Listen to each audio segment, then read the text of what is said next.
You're welcome once again to Global Reports here on Liberty Television at our Kaduna Studios.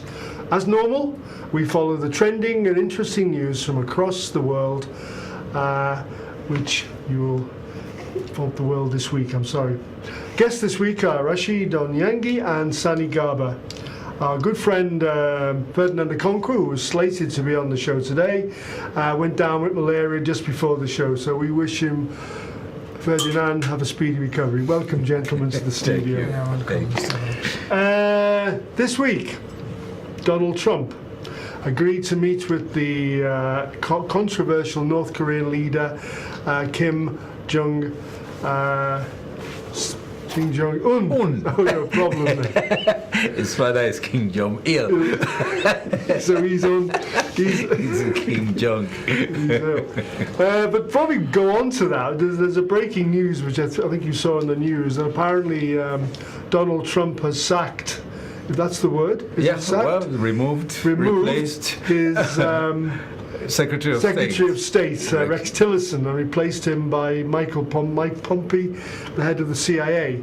So that's an interesting development, because we know that Tillerson has not gone along with the president. Was he not the one who was alleged to have called him a moron? Well, I don't know. So the White House has become the hot house. But before we go on, just watch this short report from France 24.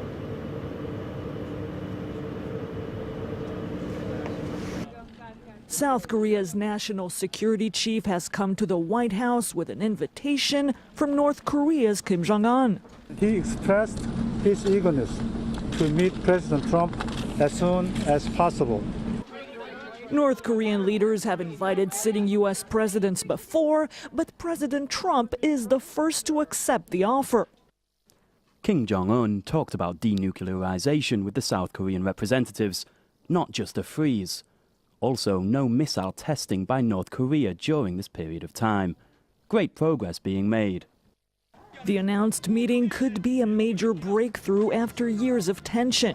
The U.S. and its allies in the region have been increasingly worried by North Korea's nuclear program, its repeated tests aimed at developing nuclear-tipped missiles. Only months ago, President Trump and Kim Jong-un traded insults and tweeted threats. Is Trump likely to get concessions his predecessors have failed to negotiate? Japan remains cautious. There is no change in policy from Japan and the United States. We'll maintain maximum pressure until North Korea takes concrete actions towards denuclearization in a manner that is complete, verifiable, and irreversible. If held as announced, the historic meeting will take place in May on the heels of the much-anticipated North-South Korea summit.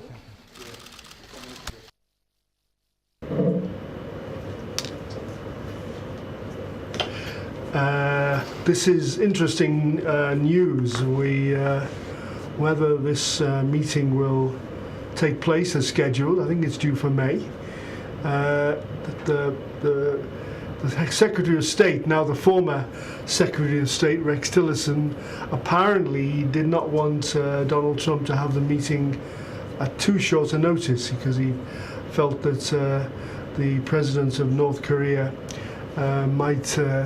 might use it to his own what shall I say, his own ideas. Apparently, the story goes that President Trump wanted to almost meet the guy immediately, and Tillerson said, no, let's delay it. Because now he sacked him. I'm not sure what's going to happen. Anything can happen. Rashid, what do you have to say about this? Well, it may happen, but I think saner heads will prevail in the U.S. government, and it won't happen.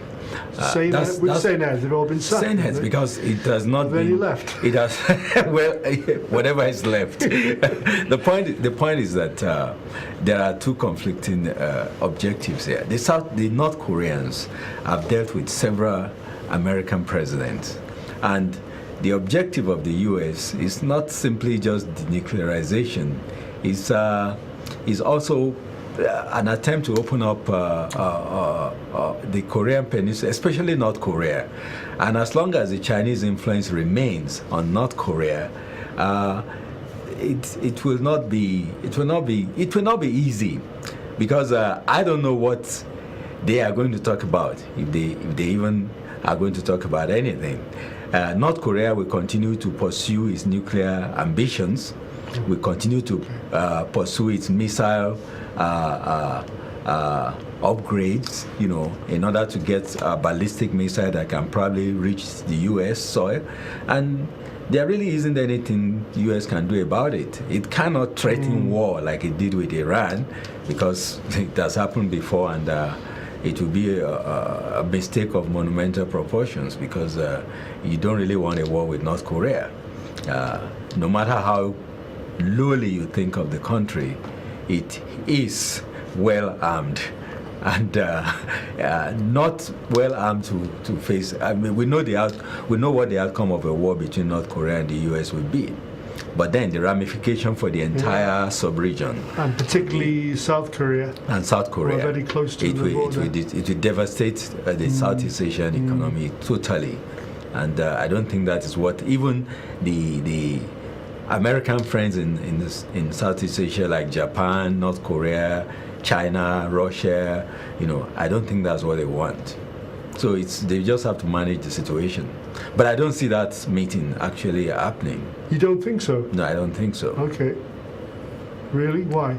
Well, because it's good for press, and I think Donald Trump, as much as he likes to break boundaries, and you really don't know what he will do next. When it comes to North Korea, you don't want to give them the advantage. And this meeting is being initiated from the North Korean side. Yeah. And if the U.S. accepts, and the meeting is mismanaged, as I think it will be, with Trump at the other end of the table, agreeing to things it will give North Korea an advantage that it has never had before. So even the fact that Trump agreed to it has already given North Korea something of credibility, which it doesn't. The U.S. doesn't want to give it in the first place. Sani, you said you don't want to talk about Donald Trump. Actually, I don't want to talk about this Donald Trump and his friend. Okay, let's move on. We've got a number of items today. One short item was a piece of sad news. I only learned today that a gentleman by the name of Ted McCorrow died aged 89 last Wednesday to be fact. And none less than President Buhari has commiserated and praised him. Ted McCorrow was famous among older Nigerians who can remember an NTA series called Village Headmaster, which he was the first village headmaster in, I believe, the 60s or the 70s? Yes. 60s, 70s, 70s. Yeah, 70s. I knew Ted, Uncle Ted as we always called him, in the 80s when I was for a while attached to Lintas advertising agency, which then was probably the biggest advertising agency in Nigeria at the time. And Ted McCorrow was the creative director of Lintas then. And as a young TV producer, I learnt a lot about Nigerian advertising from Ted. So he's one of my Nigerian mentors whom I'm very grateful to have known. And Uncle Ted was one of these characters. He never just entered a room, he blew into the room. He was always fun, but he was always very strict and very straight and very honest. So rest in peace, Uncle Ted. Let's move on. I had some pictures too of Ted McCorrow there. Yeah. There we are, yeah, okay. Let's move on. Senator Sani Shehu, always a controversial character, has stated this week that Nigerian senators, of which he is one, get too much money, and revealed that they receive nothing less than 13.5 million naira in what they call it, expenses. Running expenses. Running expenses every month. That's in addition to their salaries, in addition to other perks they get as senators. So what he's basically saying is Nigerian senators are getting paid too much. Let's watch this short report.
That's very interesting. Before we move on, I'd just like everybody to see the new magazine, which is published by Liberty, which is the voice of Liberty.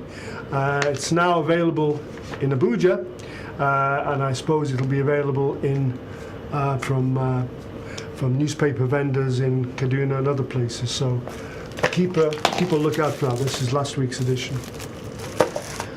All right, Senator Sani Shehu, who'd like to kick off? Let Sani have a word. It's his namesake. Actually, this is a welcome development.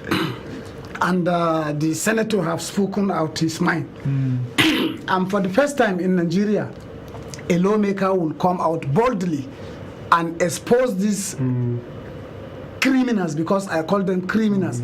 Your people are dying, but apart from your salary of 750 and other expenses, you are collecting 13.5 million every month, while your people are dying in hunger. I heard one senator was saying that they have a way to deal with Shehu Sani. This is a message to them all. If they like, they should deprive him from taking part, as they have planned, that they will now deprive him from taking part in most of their discussion, more especially that has to do with money. Because yesterday I see in the social media one senator, I forget his name, that they know how to deal with him. He cannot carry his activities to the chambers. Well, it's left on to Nigerians. If they will allow these criminals to be siphoning our money the way they are doing it, I am telling you, there is a senator that since when he was elected, he have never been back to his constituency. His people are not even, they don't even know about him, nowhere to be found. I believe many a times you used to hear in the radio or in the paper that they are looking for their senators. So what Shehu Sani did is a welcome development, and I think most of the Nigerians are with him. Rashid. Well, can't add to what Sonny said on Sonny. But the fact of the matter is this. Senators, legislators, and it's not just senators alone, House of Rep members, are earning more in terms of allowances than their statutory pay. Okay? And that is unfair. Let's be clear about that. It is unfair. And you will not believe that all Nigerian legislators are only statutorily required to work for 6 months in a year to fulfill their obligations as senators and House of Rep members. They could very well decide that they're going to work for 6 months and they will still earn a pay that appears to be completely out of this world, 13.5 million in running costs, in addition to their salaries, in addition to the allowance, the huge allowances they're already collecting. It is no surprise that people say that Nigerian legislators are the highest paid in the entire world. What can we afford this? And if we can't afford it, why are we still having this kind of gargantuan drain on our resources? In a country where we are yet to get things straight, legislators, if their output is actually matched, if they can match their output, they make laws for the good of the people. Imagine some of the laws they are making. You know, they've spent half of their time chasing after ministers. 13.5 million as running cost. Why? And the problem is that these people will go back to their constituency during the campaign period, and their electorate will promptly forget that these guys have been bleeding you dry. Well, the law permits it, really. There is they make the law. They make the law. That is the problem. That is the problem. They make the law to pay themselves what they don't deserve, and that is unfair. That is injustice of the highest order. And the average lowest minimum wage earner in Nigeria is still earning 18,000 naira a month. Let's compound it to a year. That's almost less, just close to less than 200,000 a year. A fraction of what these people are earning. But then again, you could say the Nigerian voters who vote them in from the senatorial constituency. Well, let me be clear about this. We often don't know who we're voting for. And they have divided Nigerian electorate to the point where we vote based on ethnicity than on what we expect to be their performance. Exactly. I want to see Nigerians during the next election says, okay, are you going there to earn more money than us? If you promise that when you get there, you will make a law that will cut down your salary, we will vote for you. And if he gets there and he doesn't do it, then they should recall him. Nigerians really need to be educated on how to recall their legislators. Well, this is the point, I don't think Nigerians will be allowed to this recalling system. Because if you remember the case of this Dino Melaye, he was just about to be recalled. But as we heard from the highest authority, somebody just went and begged these people. No, because that they should not. The recall process is not citizen-driven. Okay, it is driven by personalities, just like everything else in Nigerian politics. One man gets up and says, "We must recall this guy." But if somebody gets up and says, "Look, this is what this man has done that entitles him to being recalled," then the people who voted him in will understand why they need to recall him. And you don't need to, push them. You don't need to incentivize them to go and sign any paper. They will sign it themselves. And I think this is where the civil society have to come in. With good education, people can actually think and see what these people are doing. The point is that you have a senator who hasn't been in his constituency since he was elected. And some hardly even visit the House to precisely. So what's he there for? Law or legislation. What is he there for? And one good thing which I read in the paper today is the man Sheikh Husani says he always opened this thing to Nigerians so that Nigerians will know, and it will be unattractive to these criminal lawmakers we have that come with a criminal law that will benefit them but not their electorate. That is why he come with this decision of opening it up. And people like Falana, I have seen it yesterday in the social media thanking the senator for opening this thing up for the first time. A Nigerian senator, we have never experienced this thing. So kudos to Sheikh Husani, and we will wait and see what his colleague will now react over what he have did. Is he only been? Has only been Sani Shehu has been? Why can't he return the money that he has collected too? Doesn't he collect the 13.5 million every month too? Look, he can. He's good that he spoke out. Thank you. He's good that he spoke out. You. But let him match his words with action. Let him return the money that he has collected. Let him return the 13.5 times the amount of days he has spent in the National Assembly. Then we will know that he means business. In fact, if he does that and is contesting for president, I will vote for him. Even now, Senator Shehu Sani means business, because for the first time a Nigerian senator will come and open this secret to Let Nigerians. him return the money. No, that is another thing. Yes. That is another thing entirely. But for him to come out and say this thing is criminal and he is not going to abide by this, he himself is not entitled to that money. That is what I have said. So let him advocate for the return of those money, even if they are going to boot him out of the National Assembly. Let him advocate for the return of those money, and if that money is returned based on his revelations, then we will know that Shehu Sani has saved Nigeria a lot of money, and we will love him for it. We won't just like what he said. We will love him himself for it. The damage has already been done. So now it's for us Nigerians to look forward, not backward. And to speak out. That is it. This could be a shake-up for the the Senate, we hope. So unfortunately our time has run out.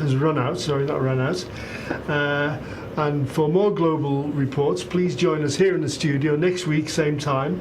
Thank you again to my guests. This is Arthur Brooks and my studio and production crew signing out. And I wish my two guests, thank you very much for coming on the program. And everybody watching, please have a great week and watch us again next week.